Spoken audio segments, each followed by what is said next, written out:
মহেশপুর নামক ছোট্ট একটি গ্রাম ছিল। আর সেই গ্রামে ছিল একটি বিশাল বড় গাছ।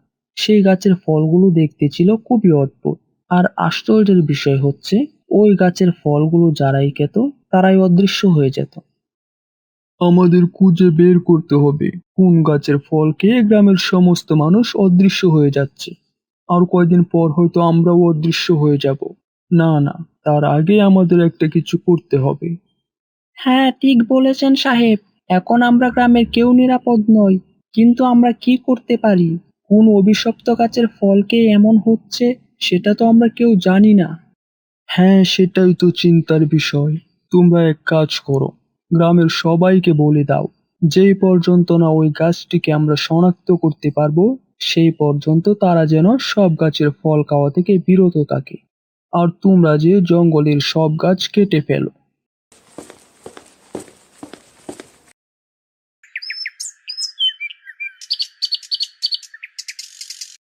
তখন রাজা বাবুর কাজের লোক জঙ্গলে গেল গাছ কাটার জন্য।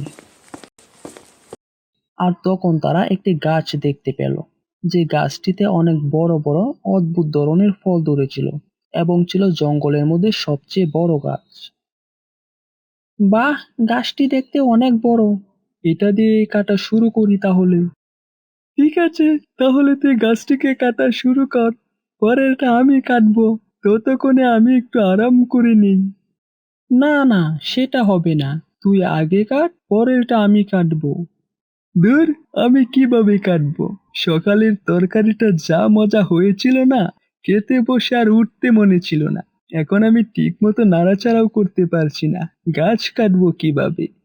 শালা পেটুক একটা। ঠিক আছে, দুইটা শর্ত বলছি, একটা তোর মেনে নিতে হবে। আচ্ছা বল দেখি, কি শর্ত? শর্তটি হচ্ছে, গাছটিকে তুই আগে কাটবি, আমি পরে কাটবো। আর না হয় আমি পরে কাটবো আর তুই আগে কাটবি। এখন ভেবে দেখ কোনটা করবি। দাঁড়া, তাহলে আমি একটু ভেবে নেই। বেহালা, আমার বুকা পাইছস? আমারে লাউ আর কদুর গল্প শোনাস? কারো আরাম করতে হইব না, দুইজনে একসাথে কাটি চল। তখন তারা ওই গাছটিকে কাটার জন্য যেতে লাগলো।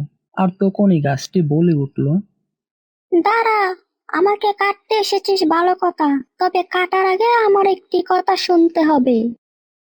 তখন তারা গাছকে কথা বলতে দেখে দুজনেই অবাক হয়ে গেল।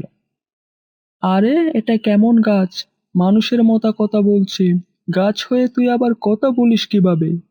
হ্যাঁ, আমি কথা বলতে পারি, কারণ আমি কোনো সাধারণ গাছ নই। আমি হলাম সব গাছের গরু। আরে, সে গাছ হয়ে নিজেকে গরু দাবি করছে। ওর মাথাটা মনে হয় গোবরের ডাস্টবিন হয়ে গেছে। আরে, তুই তো দেখছি গাধার 3 নাম্বার বাচ্চা। সে 4 পাওলা গরুর কথা বলেনি। গরু হচ্ছে সব গাছের রাজা। হ্যাঁ, তুই ঠিক ধরেছিস। ওই বলদটাকে দিয়ে মনে হচ্ছে হাল চাষও হবে না। আচ্ছা, তাহলে বল তোর কি কথা শুনতে হবে? আমার একটি অনুরোধ, তোরা আমাকে কাটার আগে আমার একটি ফল খেয়ে দেখ। আমার এবার নতুন ফল হয়েছে। আমি মরার আগে জানার খুব ইচ্ছে, আমার ফলগুলো মিঠে ছিল নাকি টক ছিল। না না, আমরা কোনো গাছের ফল খেতে পারবো না। রাজা বাবু আমাদের ফল খেতে নিষেধ করেছেন। আর এমন ফল তো জীবনেও খাইনি। কাশনি তো কি হয়েছে, একটু পরে তো আমাকে তোরা কেটে ফেলবি। আমার শেষ ইচ্ছাটা পূরণ কর, না হয় আমি মরেও শান্তি পাবো না। চল, এত করে যখন বলছে তাহলে 2টা ফল খেয়ে দেখি, মরার আগে কারো শেষ ইচ্ছে অপূর্ণ রাখতে নেই। তখন তারা গাছ থেকে ফল পেড়ে খেতে লাগলো। আর ফল খাওয়ার সাথে সাথেই তারা দুজনে অদৃশ্য হয়ে গেল। তোরা আমাকে কাটতে এসেছিলি তাই না? এখন দেখ, কথার জালে ফাঁসিয়ে তোদের কিভাবে বোকা বানিয়ে দিলাম। এবার আর তোরা দৃশ্যমান হতে পারবি না আমি যতদিন বেঁচে থাকবো। তখন জঙ্গলে থাকা এক রাখাল এই সব কিছুই দূর থেকে দেখছিল। আরে আজীব ব্যাপার, এ আমি কি দেখলাম? গাছের ফল খেয়ে 2টি মানুষ অদৃশ্য হয়ে গেল। খবরটা রাজা বাবুকে জানাতে হবে, জলদি যাই। তখন রাখাল রাজা বাবুর কাছে গিয়ে সব ঘটনা খুলে বললেন। তুই যা বলেছিস সেটা সত্যি বলছিস তো নাকি? হ্যাঁ, আমি নিজের চোখে দেখে এসেছি। এবার আমি তাহলে বুঝতে পারছি কোন গাছের ফল খেয়ে গ্রামের মানুষগুলো অদৃশ্য হয়ে যাচ্ছে। গ্রামের সবাইকে ডাকো, আজই ওই গাছটিকে কেটে ফেলতে হবে। তখন রাজা বাবু তার লোকজনকে নিয়ে গাছটি কাটার জন্য যেতে লাগলো। ওই তো, ওই গাছটি যার ফল খেয়ে দুজনে অদৃশ্য হয়েছিল। তাহলে এই অভিশপ্ত গাছটি, এবার তো রক্ষা নেই। সবাই রেডি হও গাছটিকে কাটার জন্য। দাঁড়া, আর এক পাও সামনে আসিস না। যদি আমার গায়ে একটিও আঘাত করিস তাহলে তোরাও অদৃশ্য হয়ে যাবি। আরে এ কি কাণ্ড দেখো, গাছ হয়ে মানুষের মতো কথা বলছে। কিরে, গাছ হয়ে মানুষের মতো কথা বলছিস, তোর লজ্জা করে না? বাঁচতে চাইলে সত্যি করে বল তুই কে? আমি কে একটু পরে তুই ভালো করেই চিনতে পারবি। আমি হলাম সেই গাছের আত্মা যাকে তুই আগুনে পুড়ে মেরেছিলি। আর তখন থেকে আমি এই গাছের মধ্যে আত্মপ্রকাশ করে সুযোগের অপেক্ষায় আছি তোর উপর প্রতিশোধ নেয়ার জন্যে। আরে কিসের প্রতিশোধের কথা বলছিস তুই? তোকে তো আমি চিনিই না, সত্যি করে বল তুই কে? আমি কে শুনবি? মনে আছে তোর, আজ থেকে 15 বছর আগে পাখির কিচিরমিচির শব্দে তোর ঘুম ভেঙে যেত বলে জঙ্গলের সব গাছগুলো তুই আগুন দিয়ে পুড়িয়ে দিয়েছিলি। হ্যাঁ হ্যাঁ, মনে পড়েছে। তাহলে তুই সেই অভিশপ্ত গাছ। আগুনে পুড়িয়েও তোর জন্য শান্তিতে থাকতে পারিনি। এবার তোকে কেটে আমাদের গ্রামকে কলঙ্ক মুক্ত করব।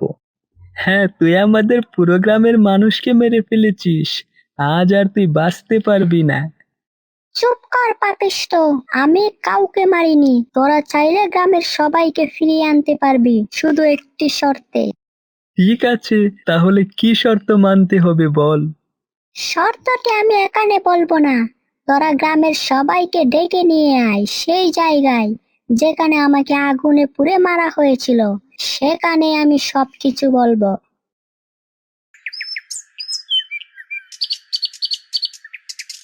তখন রাজা বাবু আর গ্রামের সবাই গাছের কথা অনুযায়ী সেই জায়গায় যেয়ে হাজির হলো। এবার বল, কোন শর্তে তুই আমাদের গ্রামের অদৃশ্য হয়ে যাওয়া মানুষগুলোকে আবার ফিরিয়ে দিবি? তাহলে শুন, তোরা গ্রামের সবাইকে বাঁচাতে হলে রাজা বাবুকে তোদের মারতে হবে। তাহলে আমার আত্মা শান্তি পেয়ে আকাশে উড়ে যাবে, আর আমি চলে গেলেই অদৃশ্য হয়ে যাওয়া সমস্ত মানুষ ফিরে আসবে। কিন্তু রাজা বাবুকে মারতে হবে কেন? রাজা বাবু বেঁচে থাকলে কেন তুই অদৃশ্য হয়ে যাওয়া সবাইকে ফিরিয়ে দিতে পারবি না? রাজা বাবু না মরলে আমার আত্মা শান্তি পাবে না, আর আমার আত্মা শান্তি না পেলে আমি যেতে পারবো না। আর আমি না গেলে অদৃশ্য হওয়া কেউ ফিরে আসতে পারবে না। এখন তোরা চিন্তা করে দেখ, একা রাজা বাবুকে বাঁচাবি নাকি গ্রামের সবাইকে? আচ্ছা, তাহলে আর এত চিন্তা করে লাভ কি? তোর সাথে রাজা বাবুকেও সোজা উপরে নিয়ে যা। তোরা দুটাই অভিশপ্ত, তোদের থেকে আমরা মুক্তি চাই। হ্যাঁ, এক রাজা বাবুর জন্য তো আমরা অনেক বাবুকে হারাতে পারি না। আরে কি বলছিস তোরা? আমাকে মারিস না। গাছ, তুমি আমাকে ক্ষমা করো। আমার ভুল হয়েছে। আর কোনোদিন নিজের সুখের জন্য পরের ক্ষতি করব না আমি। তোর কোনো ক্ষমা নেই। অসংখ্য প্রাণীকে তুই হত্যা করেছিস। আমরা গাছ, চিৎকার করতে পারি না বলে তোরা আমাদের কষ্ট বুঝিস না। এবার বুঝবি মৃত্যু যন্ত্রণা কত কষ্টের হয়। তোরা দাঁড়িয়ে দেখছিস কি? মার পাপিষ্ঠটাকে। এর খারাপ কর্মের জন্যই আমাদের গ্রামের এই দুরবস্থা হয়েছে। তখন গ্রামের সবাই মিলে পাপিষ্ঠ রাজা বাবুকে লাঠি পেটা করে মেরে ফেললো।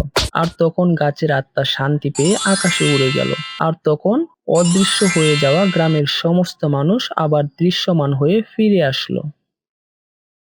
বন্ধুরা, আমাদের গল্পটি কেমন লাগলো তা অবশ্যই কমেন্ট বক্সে জানিয়ে দিবেন। আর এরকম নিত্য নতুন ভিডিও সবার আগে পাওয়ার জন্য আমাদের চ্যানেলটিকে সাবস্ক্রাইব করে রাখবেন।